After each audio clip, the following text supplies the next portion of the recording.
They've been great. Obviously, we got back probably about 4, so Saturday was off, and then we practiced yesterday. How's Peyton doing? He's doing okay. He didn't practice. Think he'll play Tuesday? I don't know. We'll see. What would you do lineup-wise if he can't go? Would you price I- go there properly? Price or Logi. Yeah. Any thoughts to changing things up defensively? Anything at all, like on that front? We're always changing things up defensively. We're mixing man and zone, we're mixing ball screen coverage, we're mixing pressure, we're mixing aggressive versus contain. So that's constant. When you go to like, excuse me, zone in a game or, full court pressure, how much of that is pre-planned before the game versus just like feel of how things are going? It's typically a game adjustment. Okay. Yeah. Something's not working or something we think might work. Occasionally, we think we're going to try something that we think will work against that team at some point. But most of the time, it's how the game is going. Yeah. Are you starting to see Seydoux get more comfortable back into more of a groove now? Yeah, I hope so. It was unfortunate in USC game he got in foul trouble. I think he looked like he was doing some good stuff, and then I probably should have left him in when he got his third, just let him play through it. But the way the game was going, I thought we would need him, so I took him out, and he did get back in. But I think he's getting more comfortable. We need him. What are you seeing from Minnesota? Obviously, impressive win the other day. They had some really good games. Probably should have won the Ohio State game. Played really well that day. And even some of the losses, they played really well for a half. And Garcia's a handful, but they got some veteran guys that are playing really well. I thought they did a good job in the portal at adding some experience. So they're big and physical, and the guards are playing well.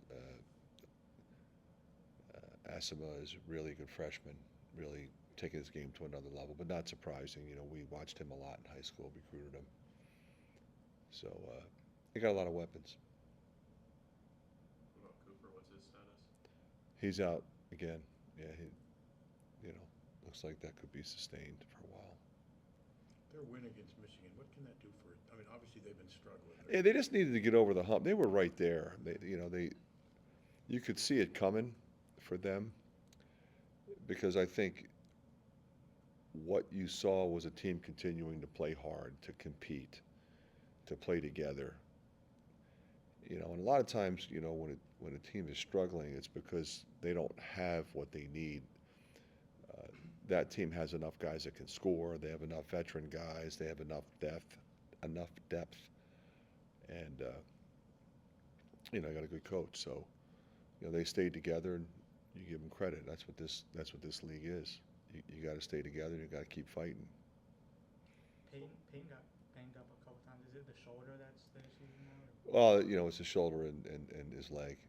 Yeah, it's both. Going from, a big win against Nebraska, a couple road losses, kind of the ebb and flow, the up and down. How do you maintain confidence in your team throughout that? We always do. We don't get too emotional one way or the other. Can't. The season's too long. The teams are too good. We have a good team. We have good players. We have character. They'll be fine with that. You had mentioned ball screen coverage. Are you seeing issues more? It was with the hedging, with the tag man? Where are you seeing? Well, when you're breaking down, it's usually a combination of all of it. So there's a couple things you can do. You can change how you play it. We just have to be a little more, I think, a little more aggressive with it, and that can be dangerous too. Because they hit the slip guy or they hit the throwback guy. So it's not just what happens at the point of attack; it's what everybody does. When you say aggressive, you mean like almost how you played it against Washington State late, sort of like? Yeah, that we did the same thing. In California, we did it both games. it was effective sometimes. Sometimes it works, sometimes that doesn't work either. You know, it also depends on, you know, how's the team shooting the ball, because if they move it, somebody's going to be open anyway. You got to be able to close out. So it doesn't really matter what happened at the point of attack, it's how you close out. You guys were on, basically it was like a 6-day road trip. Going through that for the first time with those two schools in the Big Ten, is that almost too long to be on the road, or does that matter? It really doesn't matter. I really think it's irrelevant. You fly out, you know, it's a slightly longer trip, stay at a hotel, you go to practice, you put the game plan in, you go play the game, go play the other game, come home. Wouldn't you rather play them back-to-back as opposed to making 2 trips out to LA during the course of the season? Yeah, you know, and sometimes you won't be able to because of class schedules. Like we have Rutgers, Maryland coming up. You know, we could, you know, it's different. I mean, Rutgers isn't in the same town as Maryland, but you could stay east. But classes are in session, so we're going to come back. But we're on break, so we stayed out there. Fran, I know you mentioned execution rather than effort after the game. I guess, how do you shore that up? Is it just reps? Yeah. Continuing to film? Reps, film, and you know, making sure the guys, you know, stay committed. And again, you know, a lot of times it's 5 as 1. You know, you got to be connected, especially when teams are running ball screen continuity stuff, or you know, anything with any level of sophistication, which everybody does in our league. So you have to really pay attention. Where's the ball? Where's my man? Who am I guarding? And so sometimes it doesn't even come down to scheme. It comes down to personnel. Who are you closing out to? You're closing out to Steph Curry? Well, that's different than closing out to a guy who drives it all the time. He does both, but you know, we have guys in our league that do both. And we have guys that are bigger and guys that are smaller. So we got pretty smart kids who are usually pretty good at that. Are you disappointed with the way your guys rebound? We would like them to rebound better. I mean, we obviously start a small lineup, so it puts a lot of pressure on our perimeter players to rebound. You know, we've traditionally started a big lineup.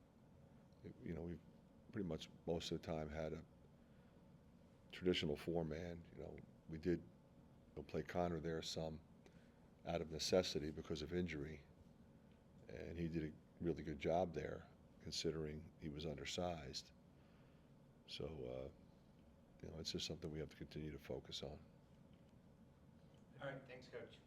Oh, one more, last question. I was curious about that. Is that just like really trying to motivate the guys and get them to do more? Well, or is that- it's that, but it's also, you know, technique. You know, finding somebody, putting a body on them, because you got to get inside. We got a lot of running rebounders in this league, and if you just turn and just let it become a free-for-all, then it's a problem. So you got to really be smart, and your guards have to rebound. And we've typically had guards that did rebound. We got to make sure that, you know, continue to do that.